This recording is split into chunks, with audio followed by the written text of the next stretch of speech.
गंगापूर ग्रामपंचायतीच्या कारभारावर आता गंभीर प्रश्नचिन्ह निर्माण झाले आहे.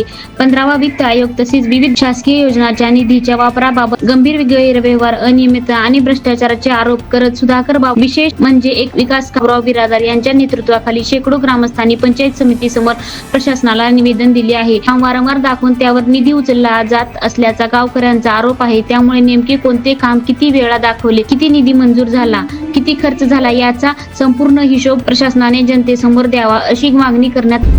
यासोबतच 2018 मधील मुख्यमंत्री पेयजल योजनेची चौकशी तसेच स्मार्ट विलेजसाठी मिळालेल्या 10 लाख रुपयांच्या निधीचा हिशोब तपासण्याची मागणी करण्यात आली आहे. 10 दिवसात चौकशी करा, अन्यथा 2 सप्टेंबर पासून पंचायत समिती उदगीर समोर आमरण उपोषण करू असा इशाराही देण्यात आला आहे.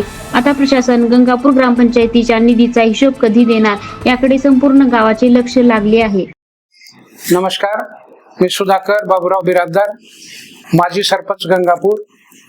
2017 पासून माझ्या गावच्या ग्रामपंचायतीचा अतिशय घाणेरडा अनागोंदी कार्यक्रम चालू आहे आणि या कार्यक्रमाला कुठेतरी आळा बसला पाहिजे. मी शासनाकडं सतत 3 वर्षापासून आणि ग्रामसभेमध्ये सतत 3 ग्रामसभा झाल्या, पण एकही ग्रामसभा त्यांनी घेतला नाही, कुठला हिशोब दिला नाही.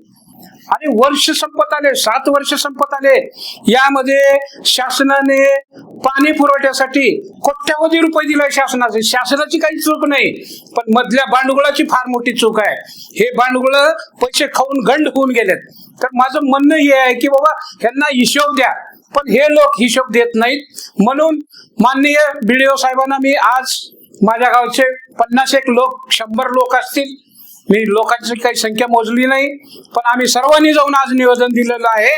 आणि ग्रामसेवक एवढा मुजोर झालाय आणि सरपंच त्यापेक्षा मुजोर, आणि सरपंचाचा पती फार मोठा मुजोर. लोकांना दमदाटी देणे किंवा ग्रामसभेमधून ग्रामसभा न होऊ देणे, लोकांना दिशाभूल करणे, तुम्हाला घरकुल देतो म्हणणे, म्हणजे असे प्रकार चालू आहेत आणि लोकांना खऱ्या लाभापासून वंचित ठेवत आहेत ही लोक. आता शोकांतिका गोष्ट आहे, मी 2000 ते 2005 या कालावधीमध्ये सरपंच होतो. माझं गाव त्या काळामध्ये सन 2003 मध्ये माझं गाव संत गाडगे बाबा ग्राम स्वच्छता अभियानामध्ये जिल्ह्यामध्ये प्रथम पारितोषिक विजेता गाव आहे. आदर्श गाव म्हणून माझं गाव होतं. या गावामध्ये लाखो करोडो रुपयाचा आता अपार झालाय, गैरव्यवहार झालाय, हा कारभार अनागोंदी चालू आहे. तर लोकांना मला आज या घडीला मला अशी माहिती आहे माझ्याप्रमाणे की एका आठवड्याला 5000 रुपये मागतेत. मग ते ग्रामसेवकाला पुढी करून सरपंच घेतात किंवा सेवकाला पुढी करून लोकांकडून पैसे घेतात. पण या लोकांना कुठेतरी आळा बसला पाहिजे. आणि मला वाटतंय खालीपासून वरपर्यंत मी 3 वेळा 2025 ला म्हणजे जवळजवळ 1.25 वर्ष झाला मी यांना माहितीचा अधिकार, मला माहिती द्या म्हणून सांगतोय. पण हे मुजोर अधिकारी, पंचायत समितीचे अधिकारी ह्या कोणीच आपली दखल घेत नाही. तर मला अशी हे वाटतंय की या लोकांची तात्काळ चौकशी होऊन या लोकांचं सूक्ष्म असं कारभाराचा मूल्यमापन करावं आणि जर ह्याच्यामध्ये दोषी आढळेल तर त्यांना कोणाला सोडू नये. माझ्या या 2 वर्षामध्ये 2.25 कोटी रुपये माझ्या गावाला आलेले आहेत. मला वाटतंय एक 50 पैशाचा या ह्याच्यावर नाही, एकाच रस्त्यावर 3 वेळा एमब्या झालेल्या आहेत. आणि हे लोक आयते पैसे खायला शिकलेत. आणि ग्रामसेवक मी ग्रामसेवकाला विनंती केलो, तुमच्या भानगडी जास्त उललेत, तुम्ही बदली करून घ्या. पण त्या ग्रामसेवकाचा असा उद्देश आहे की मी जर बदली करून गेलं तर माझं हे कोणीतरी उकडल आणि माहितीच्या अधिकारामध्ये माझं माहीत होऊन जाईल.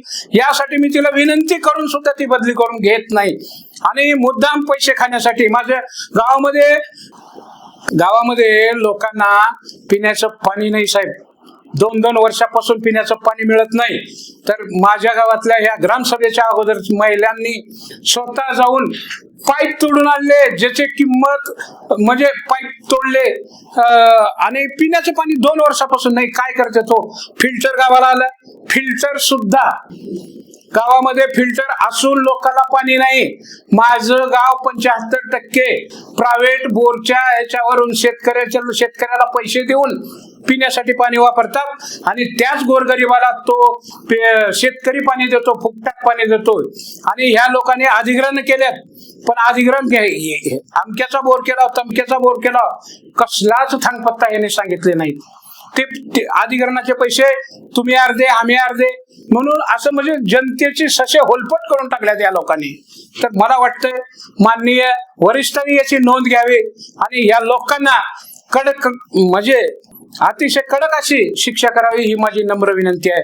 आणि प्रत्यक्ष मी असं आरोप करणार नाही, प्रत्यक्ष तुम्ही काम पहा, मोजमाप करा, मोजमाप करून जर दोषी आढळले तर सोडू नका. आता तुम्हाला शोकांतिका सांगतो, माझ्या गावामध्ये मुख्यमंत्री पेयजल योजना आली, 24.81 लाखाची योजना आहे, म्हणजे जवळजवळ 25 लाखाची आहे. तर 16 लाखाची स्ट्रेंज गॅलरी केला म्हणतोय तो गुत्तेदार. आणि पाण्याच्या टाकीला पहिलं पूर्वी जलस्वराज्य प्रकल्पातून पाण्याची टाकी बांधलेली आहे, त्याच पाण्याच्या टाकीला रंगरंगोटी करून त्याच्यावर मुख्यमंत्री पेयजल, आणि ज्या पाण्याच्या टाक्याची क्षमता 30,000 होती तर या लोकांनी 35,000 लिटर केली. म्हणजे आम्हाला अशी शंका येते की ही टाकी न बांधता ही टाकी नवीन दाखवून हिच्यावर सुद्धा पैसे उचललेत. या सर्वांची शहानिशा हो. आणि आता 15व्या वित्त आयोगातले रस्त्यावर रस्ते, माझं गाव छोटं असल्यामुळं दुसरे विकास कामं करता आले असते, पण या लोकांनी रस्त्याशिवाय दुसरा मार्ग नाही, ह्याच्यामध्ये ह्यांना जास्तीत जास्त पैसे खाता येतात. आणि एका रोडवर 3-3 एमबी आहेत. आजही सांगतो, दलित वस्तीचा पैसा अमाप पैसा आलाय, मला ह्या लोकांनी दाखवावं. आणि सुरुवातीपासून 2017 पासून ग्रामसेवकांनी जिथं जिथं कामं झाल्या तिथं दाखवावं. आणि 2026 ला रस्ते जर माझ्या गावातले उरले तर मला काय सजा द्यायचं ती द्या तुम्ही. पण या लोकांनी बोगस दाखवून रस्त्यावर रस्ते केले आणि पैसे उचलले.